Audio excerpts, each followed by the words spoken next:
6:30. 6:30? All right. So we will call our annual organizational meeting to order with the Pledge of Allegiance, please. I pledge allegiance to the flag of the United States of America and to the republic for which it stands, one nation, under God, indivisible, with liberty and justice for all. Thank you and welcome everyone to the meeting. Roll call, Mr. Lundberg. Holm. Yes. Odie is absent. Saxer. Yes. Scott. Yes. Bell. Yes. Good.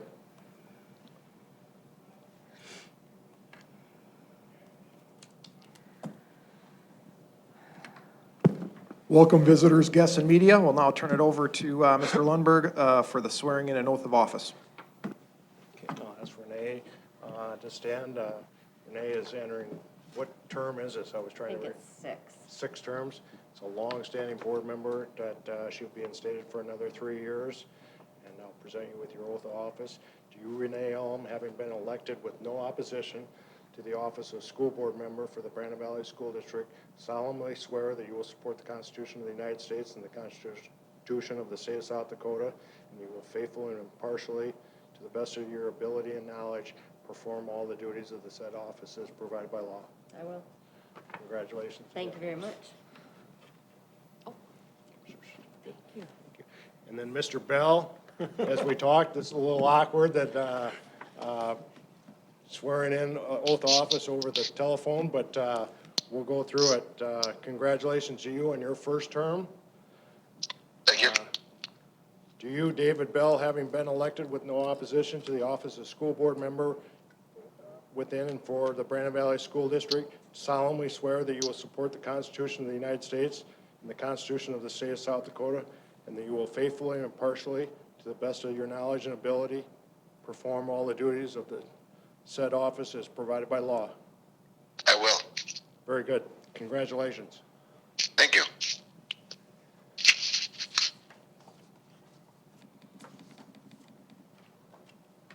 All right, thank you, Mr. Lundberg. At this time, we will have election of board officers. Is there a nomination for board president? I nominate Renee Olem. Second. Doesn't require a second. I will ask, are there any other nominations for board president? Any other nominations? Okay, hearing there are no other nominations for board president, I would entertain a motion that nominations cease and we cast a unanimous ballot for Renee Olem to serve as board president.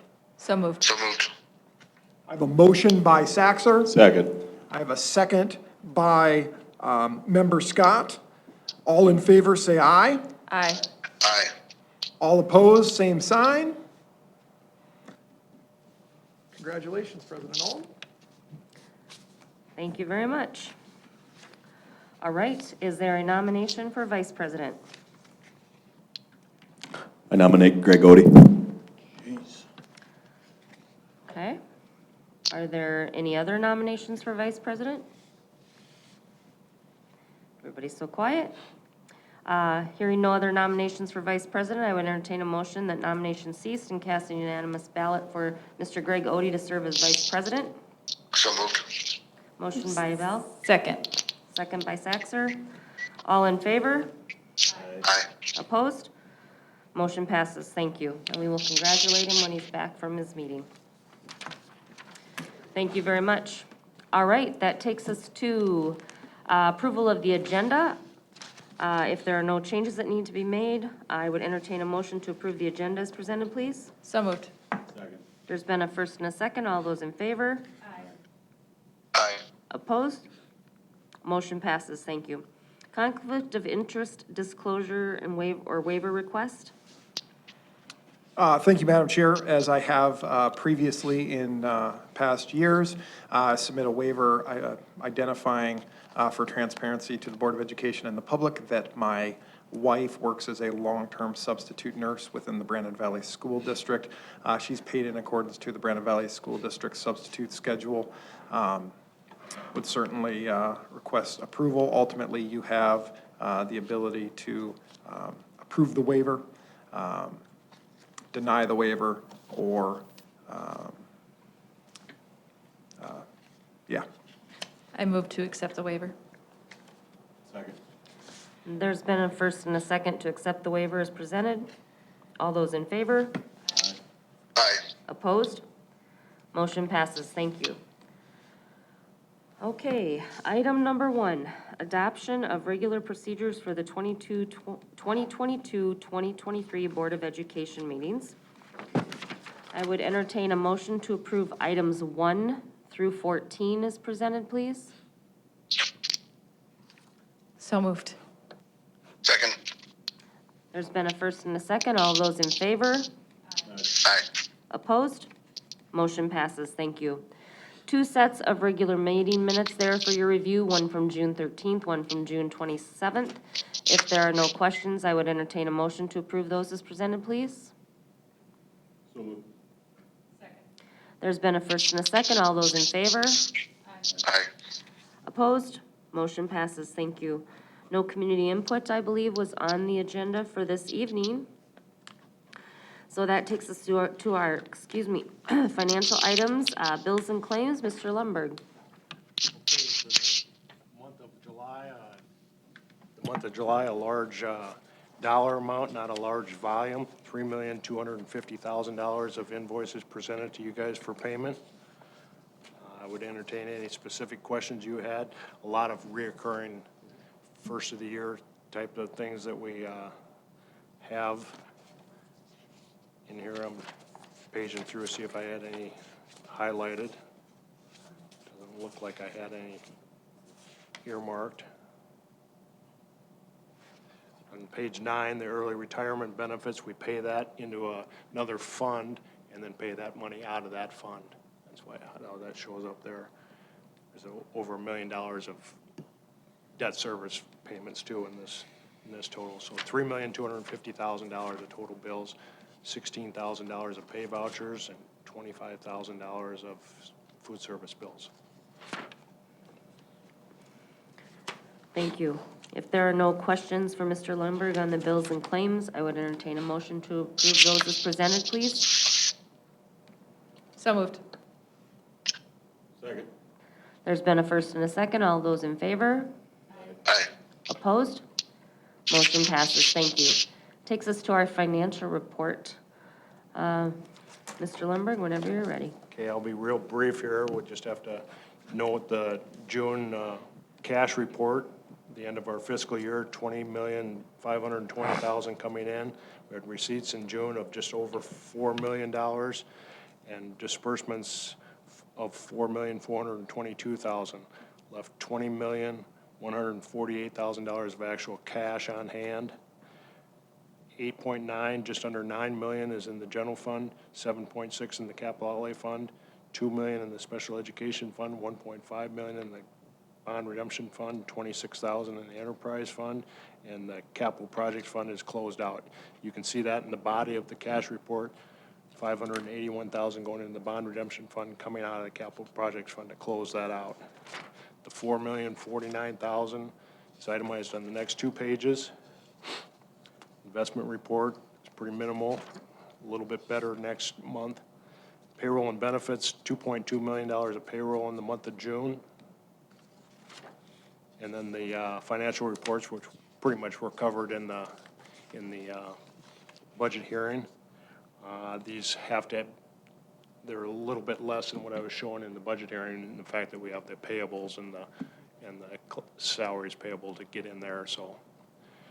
The general fund was right at 100% of expenditures, and the capital outlay fund was at 95%, I believe, in expenditures, and the special education fund was also right at 100%. Food service statement at the end of June, as we talked about all during the year, made net profit of $1,055,000, about $100,000 higher than it was last year, of $900,000.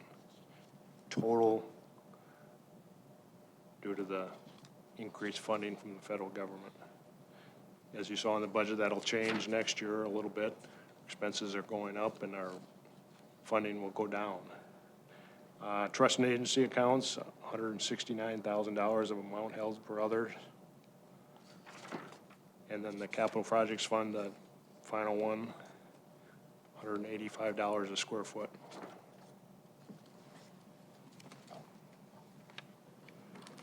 Thank you very much. Any questions for Mr. Lundberg tonight on the financial report?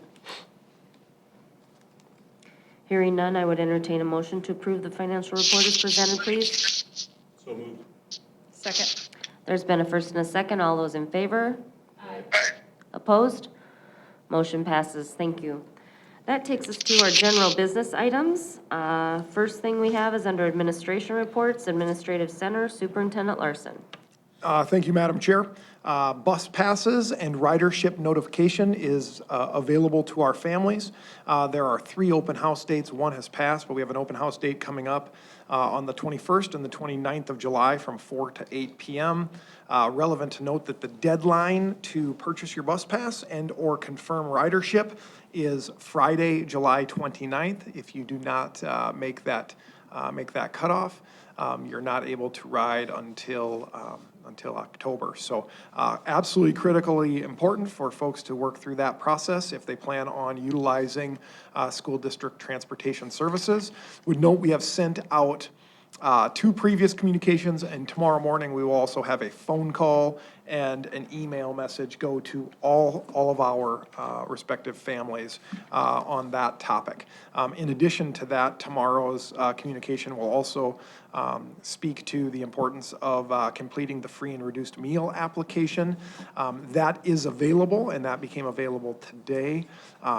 Free meals will only be available to those that qualify for free or reduced meals. So we're going to cover the cost of a reduced meal. We're going to pay for that. So if you qualify for a reduced meal, it's going to be paid for, but families are required to complete that application in order to determine whether or not they're eligible for this next school year. So universal free meals are gone, and you have to qualify through this process. So again, very, very important for our families to know that they have to complete the process in order to receive that benefit.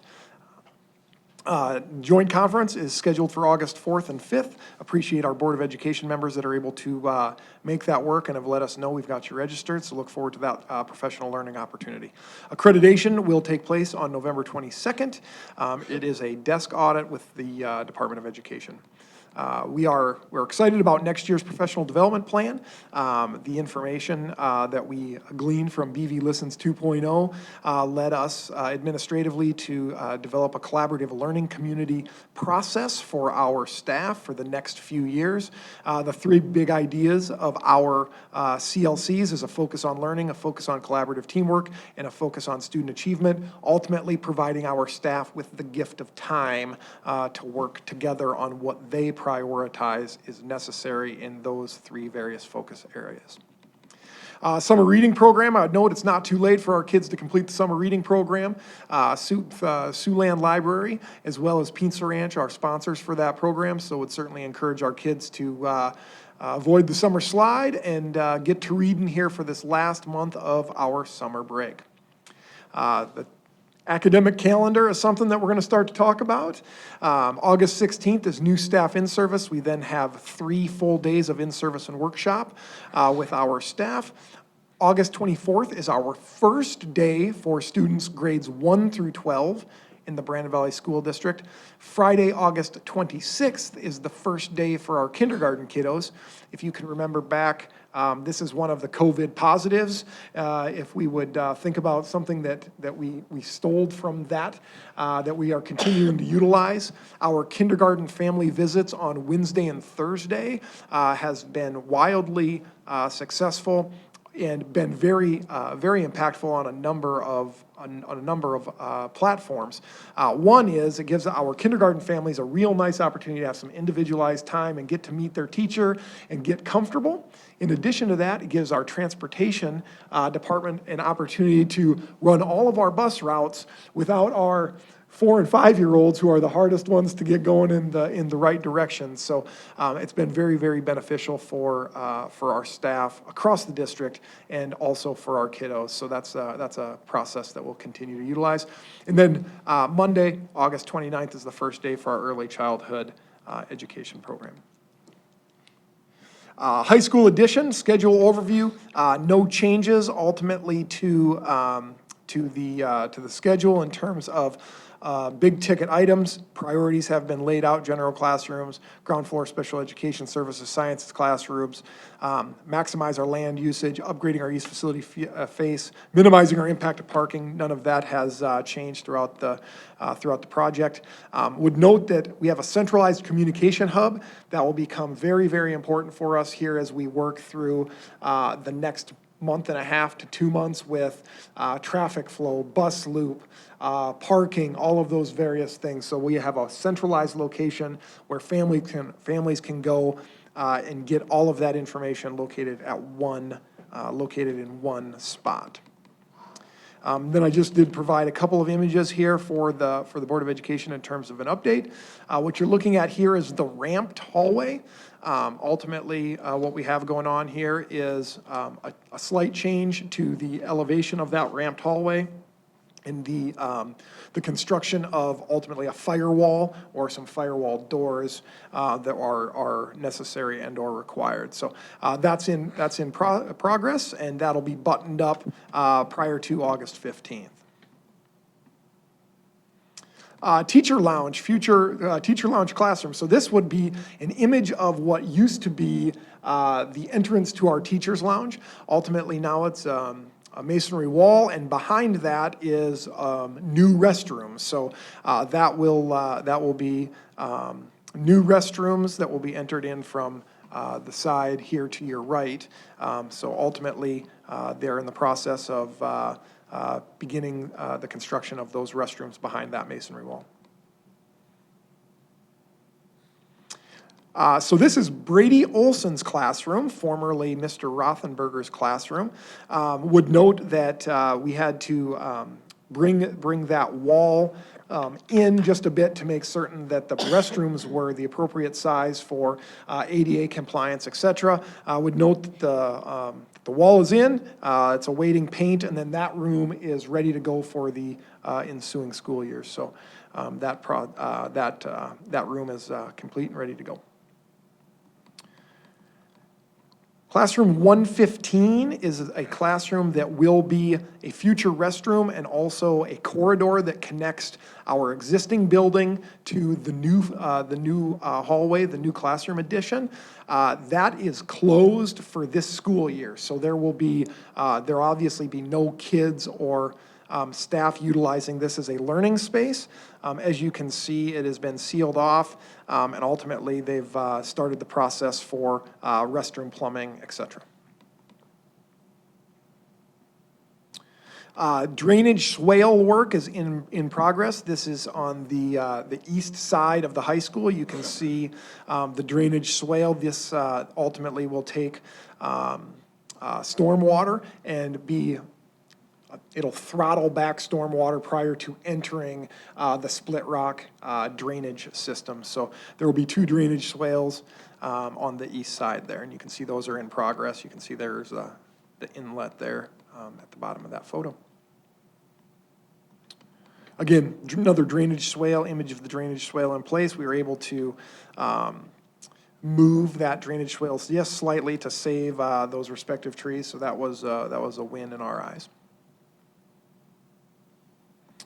Parking lot construction is in progress. Again, at this point in time, we have curb and gutter that has to be poured, and then ultimately the blacktop surfacing that will take place. That will be prepped up and ready to go for the ensuing school year. We are also coordinating with the contractor, and the parking lot will be done in conjunction with the one-way drive that will serve as our bus loop out to Split Rock. So that coordination process is currently underway. And that is all I got. I will certainly entertain any questions that you may have.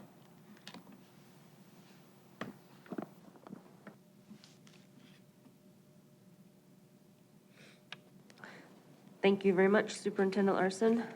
Mr. Lundberg, anything additional tonight? Thank you again for the presentation. High school, I don't see anyone from the high school, middle school, intermediate school. Mrs. Otime, anything from special services? Elementary, Mrs. Nelson, anything? Mr. Henschel? Okay. Oh, sorry, Mr. Pearson, I skipped over you. All right. With that, that takes us then to board policy. Under adoption, the second reading of IKE-E. Again, Madam Chair, terminology update to the retention form would certainly recommend passage. I move to approve and pass. Second. There's been a first and a second. All those in favor? Aye. Opposed? Motion passes. Thank you. That takes us to our consent, general business items 1 through 13. I would entertain a motion to approve those as presented, please. So moved. Second. There's been a first and a second. All those in favor? Aye. Opposed? Motion passes. Thank you. Personnel, I would entertain a motion to approve items 1 through 6 as presented, please. So moved. Second. There's been a first and a second. All those in favor? Aye. Opposed? Motion passes. Thank you. Building permit applications are there for your review if you choose to look at those. There are a couple thank you notes to the Board of Education from some families. And at this time, does anyone have a formal board report that they would like to share tonight? The ASBSD will have their meeting next on August 3rd, prior to the convention. That morning, I've been asked to join the nomination committee as we interview some incredible nominees for the second vice president seat. So that is what will be going on August 3rd here in Sioux Falls. Thank you. Tomorrow night is Teach Well, and we'll be having a meeting similar to this, what we're doing tonight, so our annual meeting. If there are no other formal board reports, there are a couple travel reports there for you to review. And that looks like that takes us to the end of our scheduled agenda for our annual meeting. I would entertain a motion to adjourn. So moved. So moved. Second. There's been a first and a second. All those in favor? Aye. Opposed? Motion passes. Thank you very much.